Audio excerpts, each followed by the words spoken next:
Hi everyone, my name is Alex and I am with the Ascending Angel Warriors team. We had a team meeting on Wednesday, April 22nd of 2020. This was our first team meeting. It was very exciting. I am going to be here to recap for everyone else who is interested in seeing exactly what we discussed, what our mission is, what we currently know in regards to our mission, and next steps. Our mission includes the prevention, advocacy against commercial sexual exploitation of children. That's also called CSEC.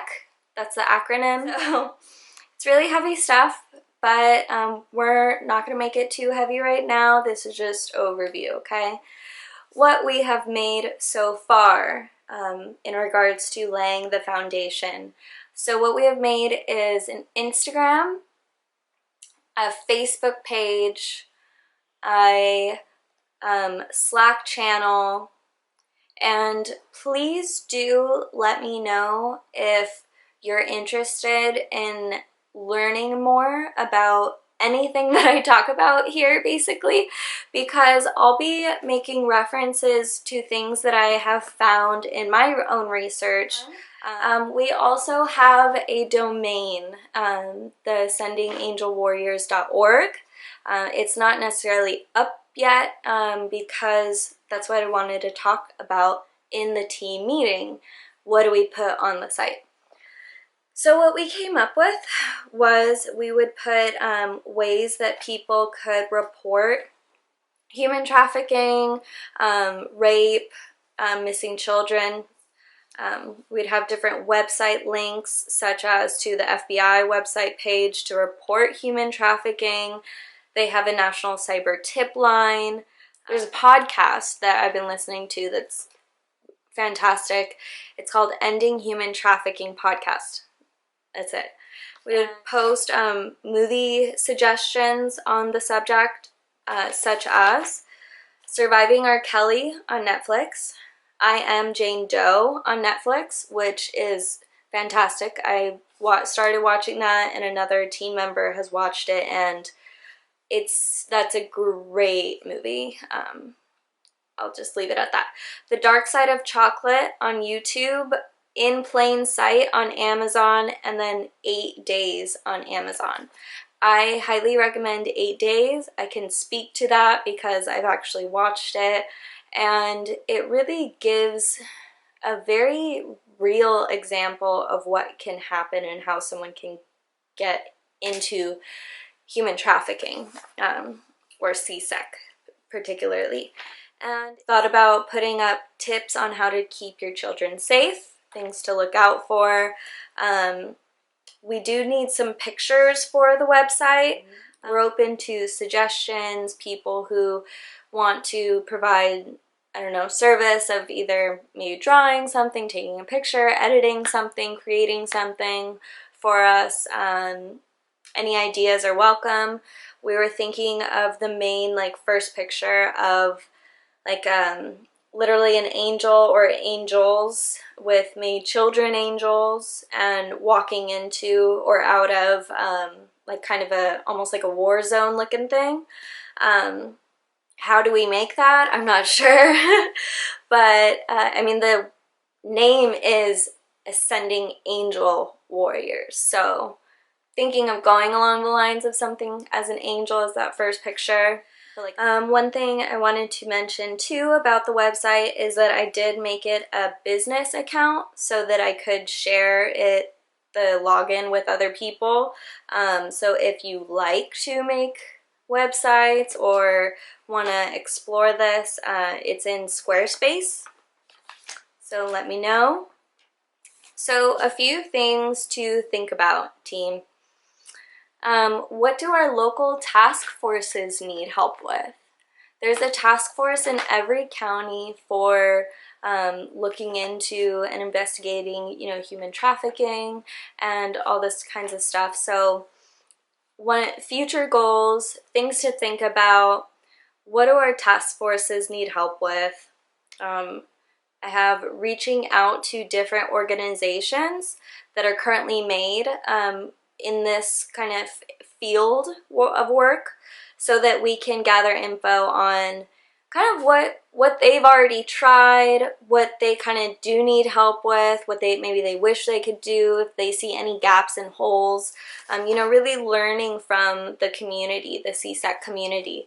And by listening to the podcast and doing my reading, this community needs help, and they're very welcome to newbies. So we're very welcome in this world. So let's see. I did want to point out, as a team, I really think we need to pay attention to conspiracy theories versus facts.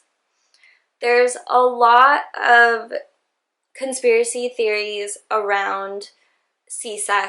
There's so much already out there on the news, you know, that even the White House puts out, the FBI puts out all the time. So I really think we already have a really strong foundation of where we're gathering information. So I think just keeping that up, making it more, really sticking with the facts. If you do find something, though, that you don't, that you're like, I want to share this, but I think it's on the conspiracy theory side, but I think it's relatable, put it on Slack. There's a channel on Slack for that. On that note, please do not go on the dark web or on any of these like really sketchy sites like WikiLeaks or the Backyard. I think that's what it was called on the Jane Doe movie. We are not, we don't need to go and like try to buy someone to catch some people. Like, there are people's jobs who do that. That's not our job. That's not what I'm or the team is going to ask of anybody ever. It's really important that we stay safe. And also that means with your computer too, making sure that all your computer security settings are on. I used to work in Apple security. If you need any help with making sure your device is secure, let me know and we'll help, okay? Also, last thing that I put to think about is just how do we help facilitate the conversation of primary prevention?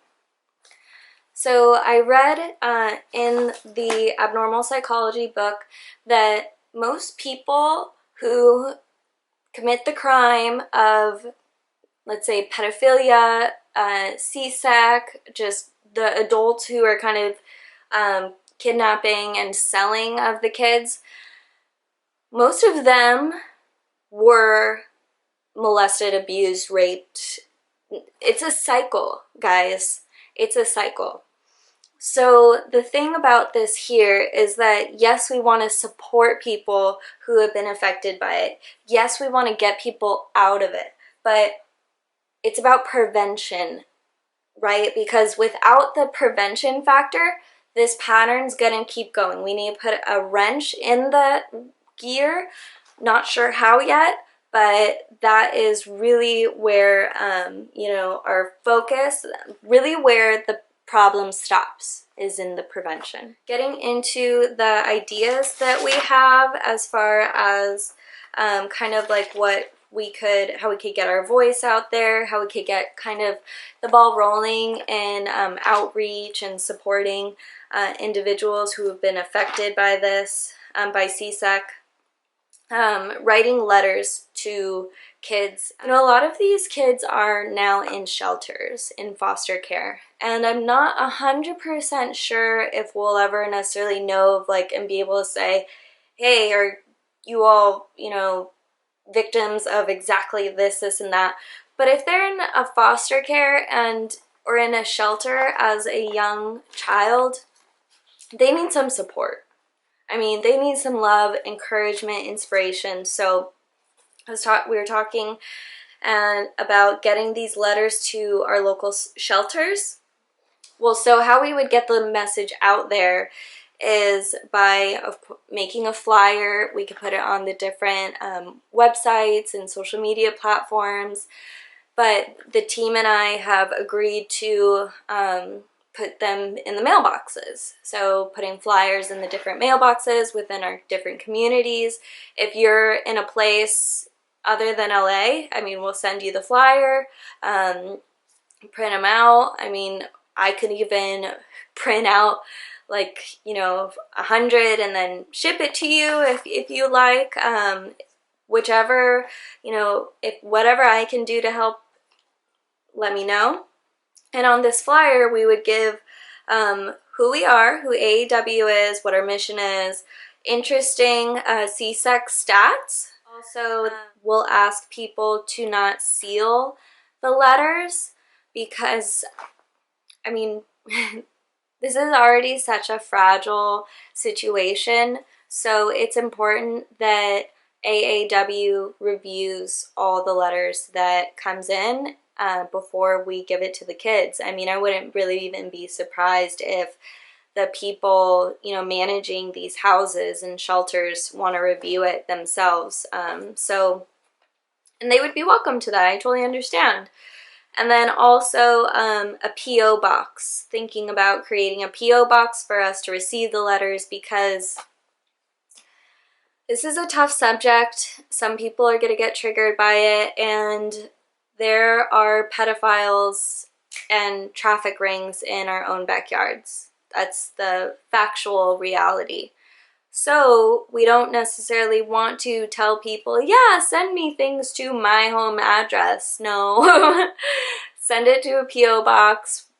We'll figure it out. I've never had one, but I thought that was a great idea. The team shared that. We did think of having a drum circle to raise awareness on the beach.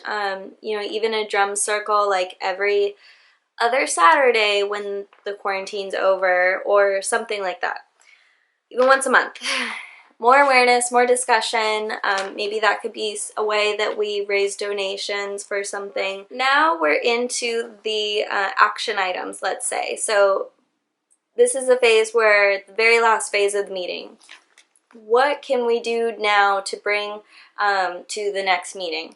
So the next meeting is May 6th at 11:30 a.m., but we will have it via Zoom too, and we're going to do our best to record it. So until then, our to-dos is just getting everyone who wants to be added to the platform on there. So again, that's Facebook, Instagram, particularly Slack, because Slack is, again, where you can review everything that I just talked about. It has this handy dandy agenda in there. It has all kinds of stuff, once again. So now is really the time where the team can, you know, take a minute to just learn foundational things. It's a lot, so please just take it in as you can. You know, let it sit with you for a bit. If you want to bounce ideas, not necessarily particularly related to this, but if you just need to talk to somebody about what you're reading, about what this really means to us and to society, you know, let the team know. Thank you for watching. That is a review of our first AAW team meeting. Okay, bye guys. Thank you.